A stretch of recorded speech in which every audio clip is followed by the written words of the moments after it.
33 athletes will be racing around the rocks in Sydney for the iconic Oz Day 10K wheelchair race. Charlotte Mortlock, who we just heard then in her report, is there live. Charlotte, who are the top contenders, my friend?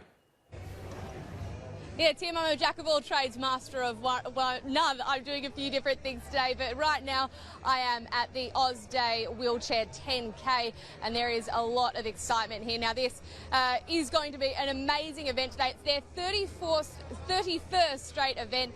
We've got around 6 different countries competing today, and it has become a real feature for Australia Day. It's also an iconic event on the parasports calendar. Now, we do have a lot of interest today in the men's competition. We've got Tomokai Suzuki. He's from Japan, one of 9 Japanese athletes competing today, and he's won the past 2 events, so he'll be going out hard today trying to get his hat-trick, but of course going up against Jake Lappin. Now, Jake is a rising Australian superstar. He'll be going pretty hard today, and of course he last year came in 2nd, beating Kurt Fernley, who came 3rd in this event, so that will be a real match-up. The other one in the women's is Madison Di Rosario. Now, she has won the past 3 of these events, so she'll be trying to make it her 4th, but she'll be going up against Eliza O'Connell. Now, Eliza had a lot of success in the early 2000s. In fact, she won 3 of these events, but she did take about a 9-year hiatus. You can see she is preparing there for the big race. Her whole family is here today. She's got 3 kids now and really trying to make a comeback today. I did speak with her earlier this morning about that hiatus. Take a listen. Well, we like to call myself the mature age athlete now these days.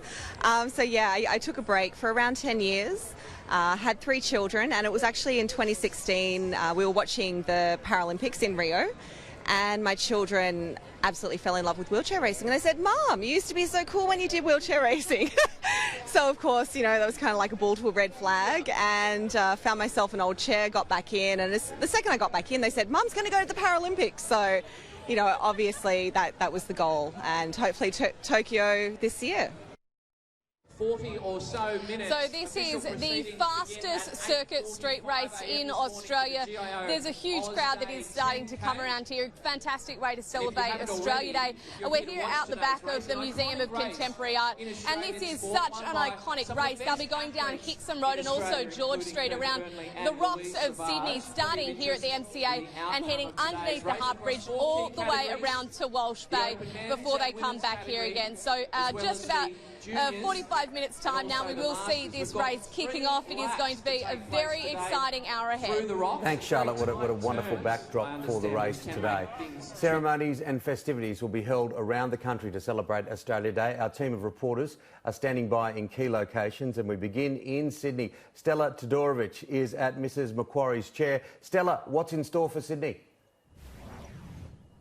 Well, Tim, there are so many activities right across the city for people of all ages if this is where you choose to spend this Australia Day. A street party will be kicking off at 9 o'clock at the Rocks, and it will last for the entire day. But if you're after a little bit of action on the water, the annual ferry-thon will begin at 10:45 from Barangaroo Wharf before a spectacular finish under the Sydney Harbour Bridge. And while thousands will be out and about Sydney today celebrating this Australia Day, for the organisers of this event today, it's very much about getting the balance right between celebration and commemoration, and that's why today on board the HMAS Canberra the focus will be very much on our volunteer firefighters. 50 New South Wales RFS volunteers and their families have been invited on board for the 21 gun salute today. They will be joined by the New South Wales Governor Margaret Beazley when the Australian Air Force, Navy and Army salute the nation and also pay tribute and give thanks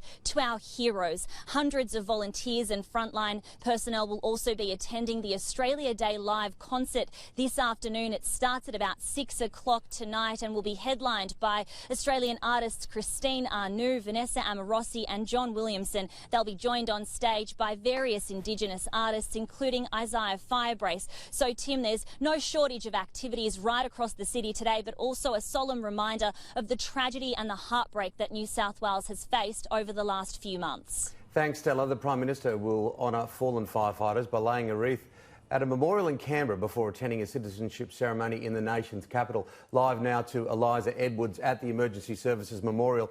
Eliza, we heard it from Stella there as well, a sombre tone over this year's Australia Day events.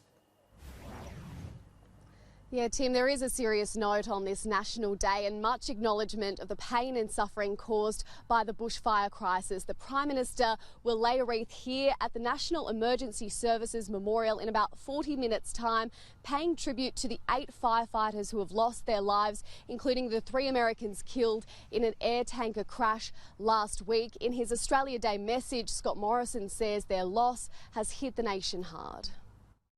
That's what we celebrate this Australia Day.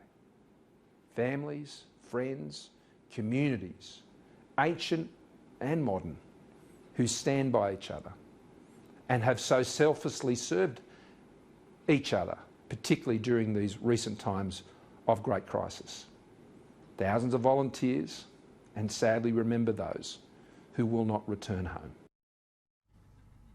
Tim, from here, the Prime Minister will head down to Canberra's citizenship ceremony where 25 new Australians will take the Pledge of Commitment. Today's Australia Day event in the ACT will double as a bushfire relief concert with the traditional fireworks show cancelled. Tim? Thank you very much for that. Now, Julia Bradley is on the Gold Coast. And Julia, how are people spending the day up there?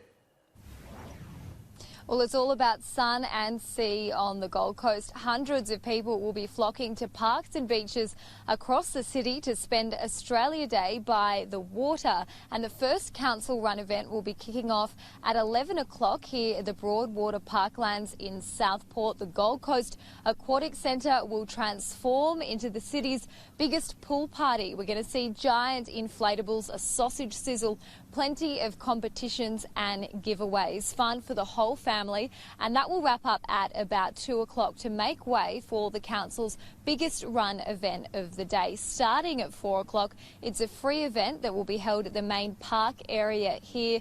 It's going to showcase local talent, local music, and there'll be a number of food vendors here as well. So plenty of fun in store. There'll be beach volleyball down at the foreshore, and that event will wrap up just before 8 o'clock with a spectacular 15-minute fireworks display above the barges. And if that doesn't tickle your fancy, international renowned artist Amy Shark will also be playing at the Star Casino.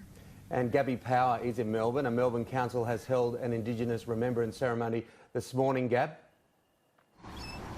That's right, Tim. So about 300 people gathered here in St Kilda for this mourning and reflection ceremony. It was held by the Port Phillip Council in collaboration with the Boonwurrah Land and Sea Council. Now, this ceremony was all about recognising the experience and journey of the Boonwurrah people, giving thanks to the first people of this land and preserving their ancient culture.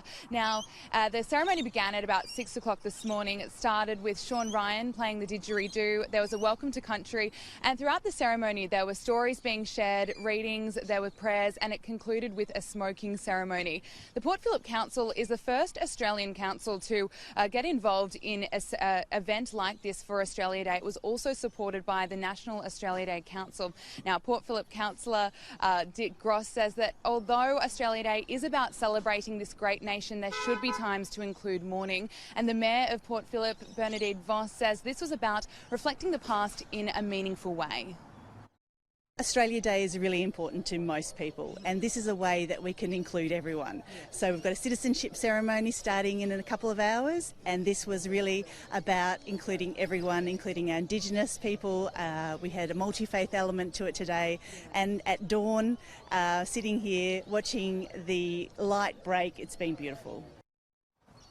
Tim, the Port Phillip Council hopes that this style of mourning and reflection ceremony will be adopted nationwide.